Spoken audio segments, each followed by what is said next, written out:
Hi Sumit, so this is the drafting tutorial of this Babyboo dress like I promised. Stay tuned. Okay, so this is a video illustration, a picture illustration of what I'm about to make. I've not made this before, so I'm going to use this as a guide for what I want to do. So the neckline is a square neckline, as you can see, and the zipper is by the side as illustrated here, and then you have boning channels, and then you have this drape. These things here are drapes.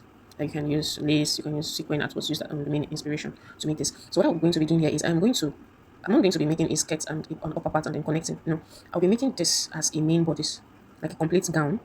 This like a complete gown, and then drape this on top of it. I don't know if you understand. I would make a complete gown. The boning channels will stop below my waistline by my abdomen. So when I'm done making the gown, I will now drape this on it. I don't know if that makes sense. Or I would make the front, join the front, add my boning channels, drape on the front, keep it aside, and then come to the back. The back doesn't have a zipper at the back. It doesn't at all. It doesn't. So the back neckline is like a an off shoulder kind of like a bustier two kind of extension that have this. I might decide not to make it this way. I might decide to make the neck the way the front is. I might decide to cut it at the neckline this way and then attach like a strap extension from this to this. Whichever way I decide to do this, you can do it any way you want. So the point is there's no zipper at the back. You're going to attach loops on the that part of the back. You're going to attach loops there. So below the abdomen, likely where your boning stops, right? Then this is the drape at the back too. So there's no zipper at the middle. That's why you have your zipper at the side, right? That's why you have your zipper at the side. I hope this makes sense. The first thing I'll be doing is to mark all my measurement lines or my measurement points. I'll be marking my bust point, my under bust, my half length, and my hip line. So after marking, I would roll them out. Do you understand? I'll roll them out. So I just rolled my chest line. I came up from my chest line by 2 inches. From my waist, for my half length, I'll come down by 8.5 and 11.5 for my hip line. I like to use that two measurements. Like I like to come down 2.5 inches below my hip line to avoid any sharp edge on that point. So I will label all my lines, and I'll also mark my full length. Please do not forget to mark the full length of your dress. This dress is a mini dress, so the shorter the possible, the shorter the better. Sorry. So the next thing I'll be marking is my neck line. I'm using a pencil to mark this because I will not be using it. And to avoid making mistakes, I'll be using pencils in some cases. So whenever I'm sure of what I'm doing, I would continue with my marker. So what I did here was to mark my shoulder measurements. I didn't add anything to it because this is a strap dress. So I'll be marking my shoulder measurements, connect it to the chest line, and this is just to get my armhole curve. We should all know how to get our armhole curve at this point. So what you're basically doing here is to draft a mini dress. It's not hard. So after getting this upper parts, the next thing I'll be doing is to get um my nipple to nipple divided by 2. I'll be using 4 because my nipple to nipple is 8. Divided by 2 is 4. I'll mark this 4 from my bust point all the way to my full length of this dress. So after doing this, I'll come up to half of my shoulder measurements. I'll divide whatever I have there into 2 and then connect from that measurement on my bust point to that point. This is how you get your shoulder darts. So I'm just trying to get the lines well. So remember, you're connecting from your bust point, not your chest line, your bust point to that point. So I'll be using 2 inches for my dart intake here. I'll be taking 1 inch on each side, on the under bust and on the half length. So I would connect this, and then from that under bust, I would use my curve ruler to connect to my bust point. This is to get my bust curve. You might decide not to do this. You might just, do your normal darts. But I'm doing this so that I can have like a space accommodation for my bust. If you're not a really busty person, you don't need to do this per se. So, but this is how I want to do mine. I don't know how they made that gown. I'm just like trying this out. So after doing that, I would use my marker to mark the lines because I'm sure of what I'm doing at this point. So the next thing I'll be doing is I'll be coming up from my hip line by 3 inches and then connect from my half length to that 3 inches like a V, as you can see me do. So I will also do this with my marker so that we'll see it clearly. So after doing this, I would also connect the lines, the lower lines, the dart lines at the lower parts. That's from the hip line to the full length. So the next thing I'll be doing is to determine where I want my neckline to stop. You can decide to use your chest line, but I came up by 1 inch from my chest line. So I'm going to mark that out like a straight line. So that's what I just did there. Let me use my marker so that we'll see what I'm doing clearly. So for the upper chest, for the neckline tightening, I'll be using 0.75. You can use 1 inch on both sides.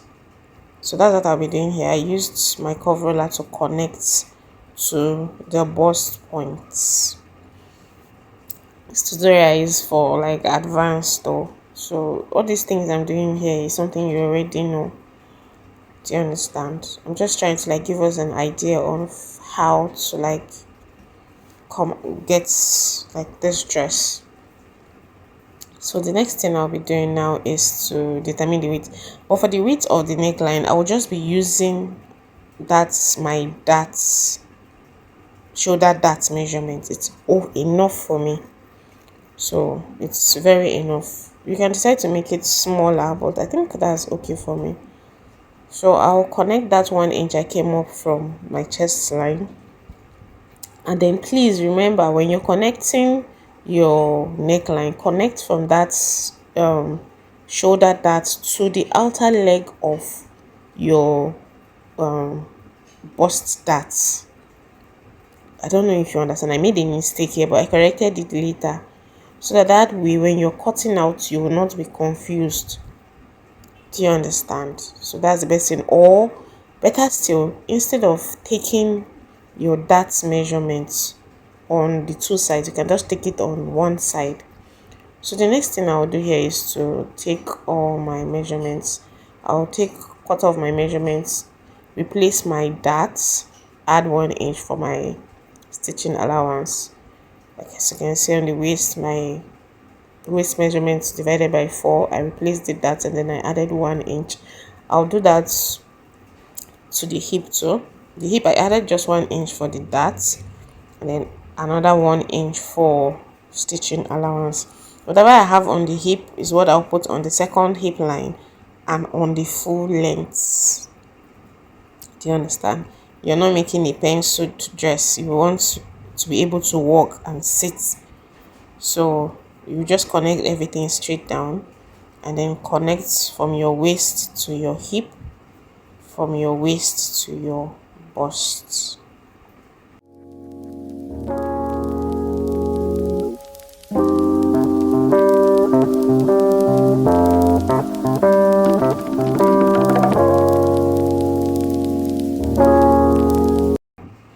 So next thing I'll do is I'll cut out my pattern, but before I do that, I'll be using this pattern for both my back. So what I'll do is I'll come down by 15 inches for my back half length and then come in by 0.75 to eliminate bulge. So I'll connect this to the upper part and then to the hip line area. I'm not going to cut this out yet until I have cut for the front. I don't want to draft another pattern for the back. So what I'll be doing here is for the back pattern, I will be cutting my darts from that 4 inches we marked instead of this dart we took for the front, because the back doesn't have bust. Do you understand? What I'm doing here is to indicate that, remember, we are putting loops on this dart area, so you're just going to cut straight. You see how my hand is? When I'm cutting this pattern, you will understand what I'm trying to say. So I would cut this out and then show us what to do. So remember that our zipper is by the side based on the explanation I did earlier. So just watch out how I cut this.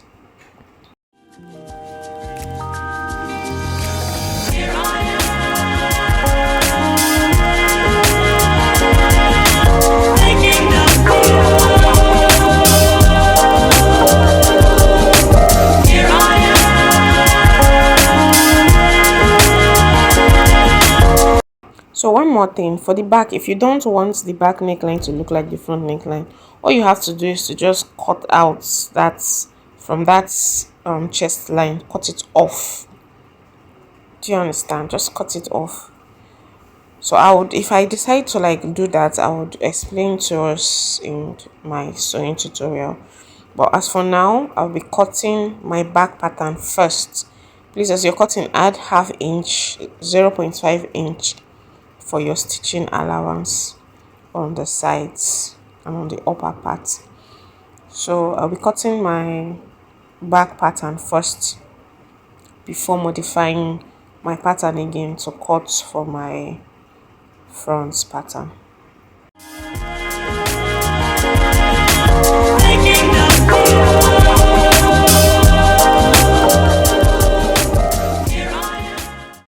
So I'll introduce my pattern again and then I'll cut out my darts. Now you see what the mistake I did here that I was trying to explain to us. So don't make the same mistake. Connect your darts, your neckline to your outer dart leg. So I'll be placing this on my fabric and I would correct this from here. You will see what I will do. I'll correct it from here. So I'll be cutting out my front pattern and then I'll let us know what next.